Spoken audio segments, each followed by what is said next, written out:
जब तक जवानी तब तक जमाना, चाहे जिसे जी भर के सता लो।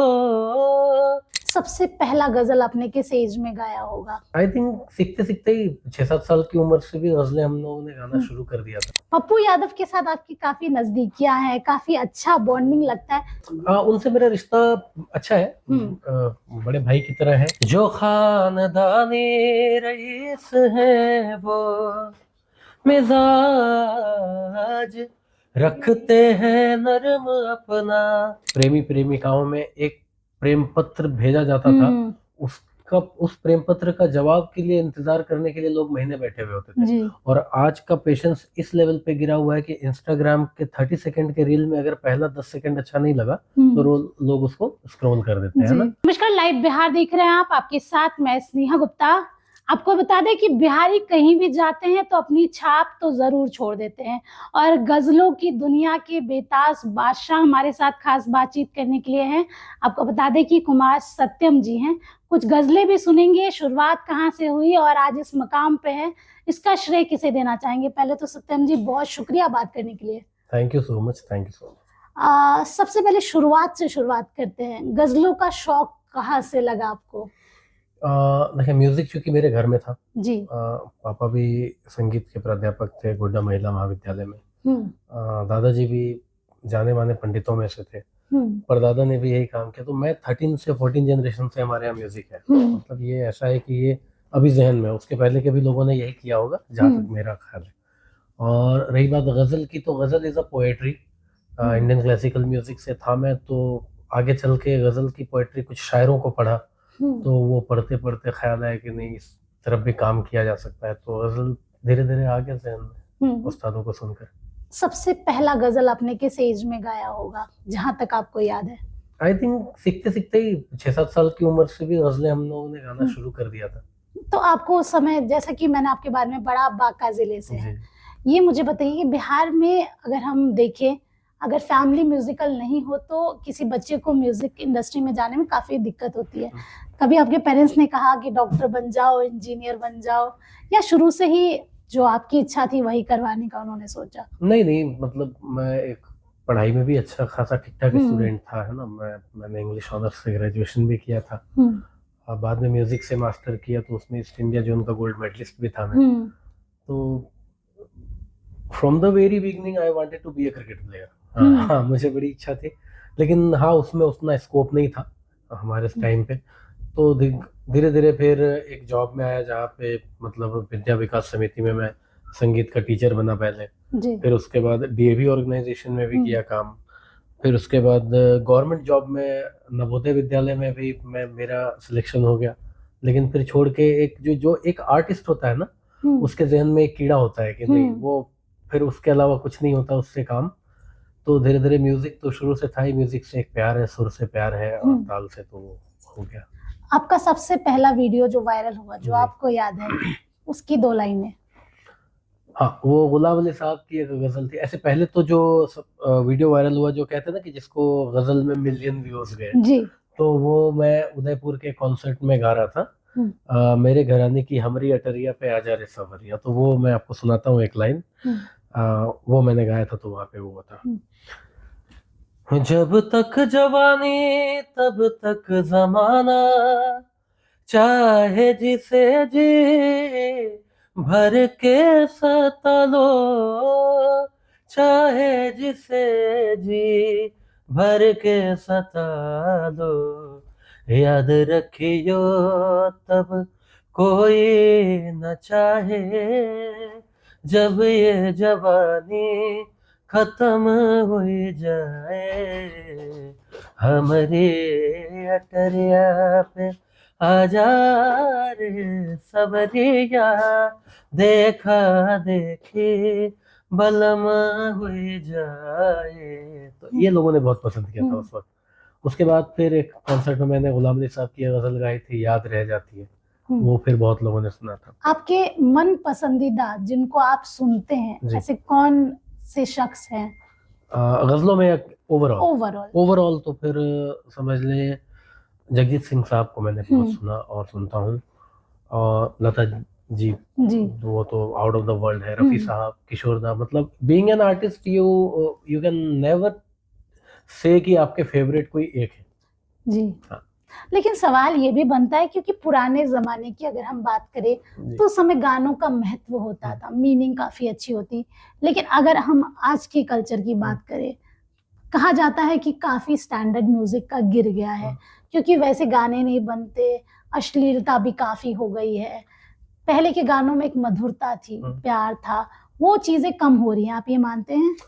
हाँ बिल्कुल, देखें उसका एक ये मेरा जहाँ तक ख्याल है कि पहले के लोगों में पेशेंस था, है ना। जी। आप उस समय की बात कर रही हैं जहाँ पे कि प्रेमी प्रेमिकाओं में एक प्रेम पत्र भेजा जाता था, उसका उस प्रेम पत्र का जवाब के लिए इंतजार करने के लिए लोग महीने बैठे हुए होते थे। जी। और आज का पेशेंस इस लेवल पे गिरा हुआ है कि इंस्टाग्राम के 30 सेकंड के रील में अगर पहला 10 सेकंड अच्छा नहीं लगा तो लोग उसको स्क्रॉल कर देते हैं, है ना।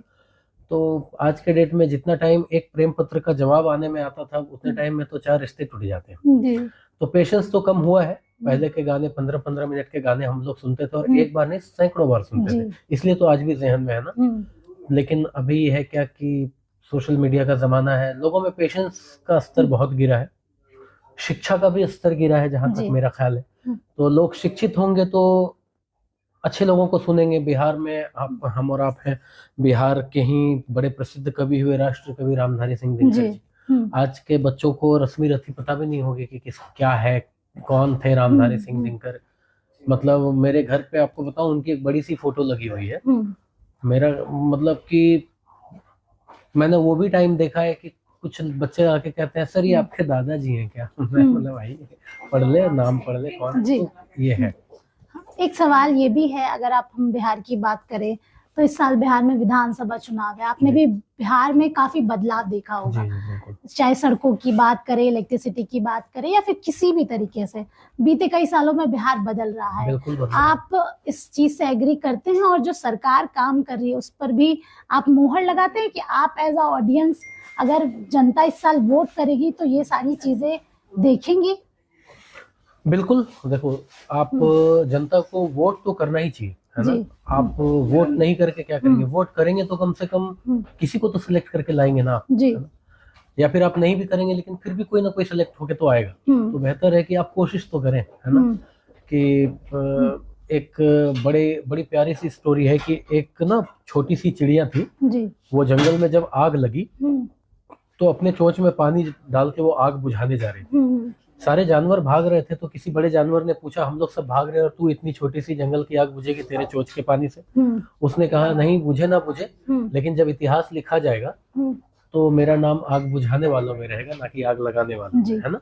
तो एक वोटर का काम वही होता है ना। एक एक वोट कीमती है, वोट तो डालना ही चाहिए और उसके बाद सरकार से उम्मीद तो हम कर ही सकते हैं। अब मैं आपको फॉलो करती हूँ इंस्टाग्राम पे, काफी तस्वीरें मैं आपको देखती हूँ।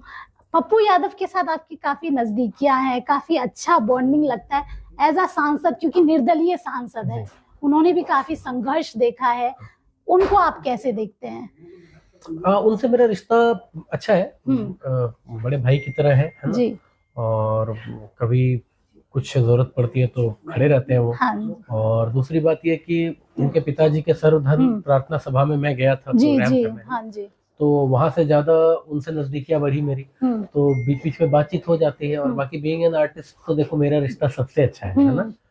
एक कलाकार हूँ तो रिश्ते तो खैर सबसे अच्छा ही रखना है। एक दौलत करके आपका गजल है, मैं सुन रही थी। मैं ज्यादा गजलें सुनती नहीं हूँ एक्चुअली, तो इसलिए मुझे ज्यादा नॉलेज नहीं है, लेकिन वो बड़ी मुझे अच्छी लगी। मैंने अभी ऊपर में सुनी थी। अच्छा। उसकी 2 लाइनें हो जाए तो। वो शबीना अदीब जी की लिखी हुई गजल है ना। और उसका एक जो मिसरा बहुत वायरल हुआ था वो आपको मैं सुनाता हूँ कि जो खानदानी रईस है वो मिजाज रखते हैं नरम अपना, तुम्हारा लहजा बता रहा है तुम्हारी दौलत नई नई है, खामोश लब है झुके हैं पलकें, दिलों में उल्फत नहीं नहीं है। This one। अच्छा, कहते हैं ऐसे जो गजलकार होते हैं थोड़ा दिल भी टूटा रहता है, कि दिल टूटा है आपका कभी? नहीं, ऐसा नहीं है कि गजलकार दिल, देखो क्योंकि वैसे ब्रेकअप गाने बड़े अच्छे बनाते हैं आप नहीं, वो लोग, तो ठीक दुख है, वो वाले। तो नहीं, ऐसा कुछ नहीं है। गाने अब जो भजन गाने वाले लोग हैं उनका भी तो दिल टूटा है, तभी तो ईश्वर की शरण में है वो, है ना। हर एक लोगों की अपनी सोच है, अपना वो है। तो ऐसा कुछ नहीं है कि, लेकिन हाँ, मेरा जो लोगों को ये गलत फहमी है कि उसका दिल बहुत टूटा है इसलिए इतना अच्छा गाता है, नहीं, ऐसा बिल्कुल भी नहीं है। गाने के लिए दिल का मजबूत होना बहुत जरूरी है। दिल टूटा रहेगा तो आप गाने से ज्यादा रोते रहेंगे, है ना? लेकिन हाँ, एक जीवन कहते हैं ना कि आप अपने गुरु उस्तादों से सीखने के बाद हालातों से आप सीखो। जीवन में आप जैसे जैसे आगे बढ़ते हो, अलग अलग जीवन के रंग देखते हैं, तो आपके सुर में भी वो बात आती जाती है। वो जैसे जैसे इंसान बूढ़ा होता जाता है उसका सुर जवान होता जाता है। जी। अच्छा, एक सवाल मैं आपसे ये भी पूछ लेती हूँ, क्योंकि अभी नए कमर्स काफी आ रहे हैं, आपने भी देखा होगा कई टैलेंट जो है, क्या उनको आप अपने साथ मौका देंगे कभी गाने का, कभी गजल के लिए? क्योंकि ऐसे कई सितारे हैं जो चमकना चाहते हैं लेकिन उनको एक प्लेटफॉर्म नहीं मिलता, एक जगह नहीं मिलती, क्या सत्यम जी उनको मौका देंगे? बिल्कुल बिल्कुल, मैं तो इनफैक्ट कुछ आर्टिस्ट जैसे कुछ बच्चे हैं, कुछ जूनियर हैं, है ना, और कुछ तो मेरे से भी अच्छा गाते हैं। सच्चाई है तो नाम तो ईश्वर का, इज्जत और शोहरत तो देखो मालिक देता है ऊपर से, है ना।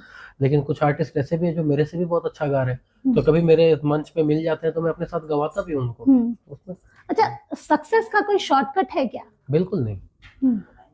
सक्सेस देखो, जो जितनी जल्दी चढ़ता है उतनी जल्दी उतरता भी है ना। तो सक्सेस का शॉर्टकट बिल्कुल नहीं है। जितना आप, चलो मान लीजिए कि मेरी इच्छा है जीवन में कि मेरे पास 50 करोड़ रुपए होते, मेरे पास एक BMW कार होती, और चलो कल ही मिल गया मुझे, फिर आगे लक्ष्य खत्म हो गया। आप तो रेस्ट मोड में आ जाएंगे ना, है ना। तो वही है कि आप डेली एक कदम आगे बढ़ाओ। मेरा जो ख्याल है कि आप जीवन में जब तक जीवित हो, मरने के एक दिन पहले तक भी आप कदम बढ़ाते हुए जाओ।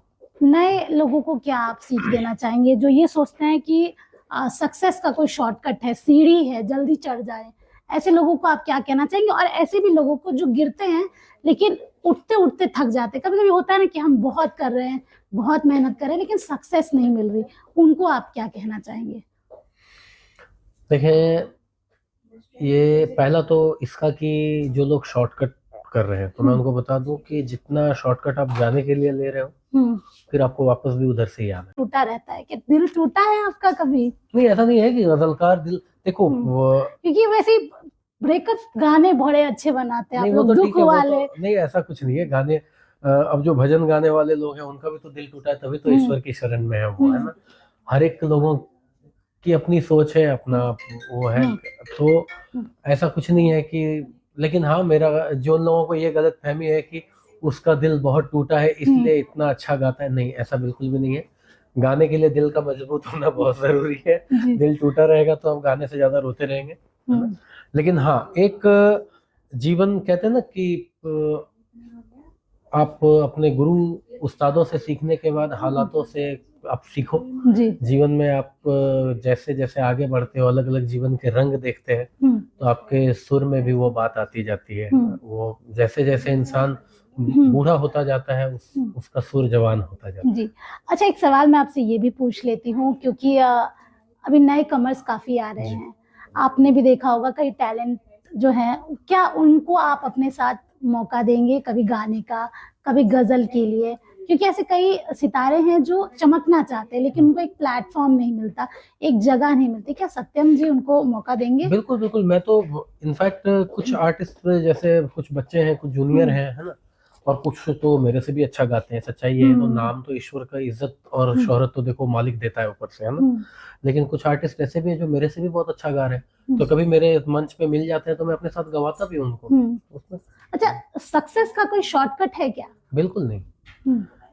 सक्सेस देखो, जो जितनी जल्दी चढ़ता है उतनी जल्दी उतरता भी है ना।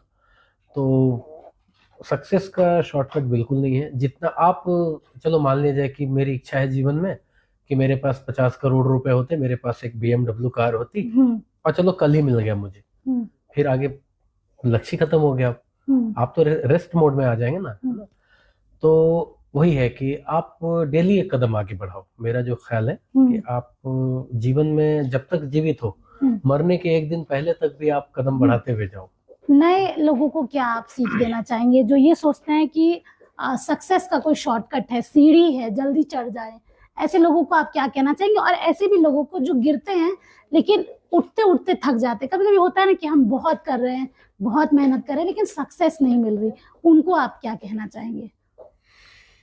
देखें, ये पहला तो इसका कि जो लोग शॉर्टकट कर रहे हैं, तो मैं उनको बता दूं कि जितना शॉर्टकट आप जाने के लिए ले रहे हो, फिर आपको वापस भी उधर से ही आना है ना। आप अगर ये सोचोगे कि आप शॉर्टकट से सक्सेस पे चले जाओगे और आओगे फिर उस रास्ते से घूम के, तो वो नहीं होगा। आना तो होगा आपको उसी से फिर। और रही बात कि आप जितना धीरे धीरे किसी चीज को आप एक्सेप्ट करते जाएंगे या फिर आपको मिलता जाएगा, वो आपको आखिरी समय तक देता ही जाएगा, है ना। और दूसरा ये कि जिन लोगों को लगता है कि सक्सेस नहीं मिल रहा है, इतना मेहनत कर रहे हैं ये वो, तो उनको बता दूं, बहुत बड़े शिक्षाविद थे सुकरात। उन्होंने एक बात कही थी कि असफलता सिर्फ ये सिद्ध करती है कि सफलता का प्रयत्न पूरे मन से नहीं हुआ है ना। चलिए, देखिए, सीधे तौर पे बता रहे हैं कि सफलता का कोई शॉर्टकट नहीं होता। आप मेहनत करेंगे तो मेहनत आज नहीं तो कल जरूर रंग लाएगी, और शॉर्टकट कहीं ना कहीं आपको कहीं तो रोकेगी। और सीधे तौर पे आपको अपनी जिंदगी की सीख बता रहे थे, और आज इस मकाम पे हैं, कहीं ना कहीं मेहनत की है तभी इस मकाम पे है। आप बने रहिए हमारे साथ, तब तक के लिए बहुत बहुत शुक्रिया।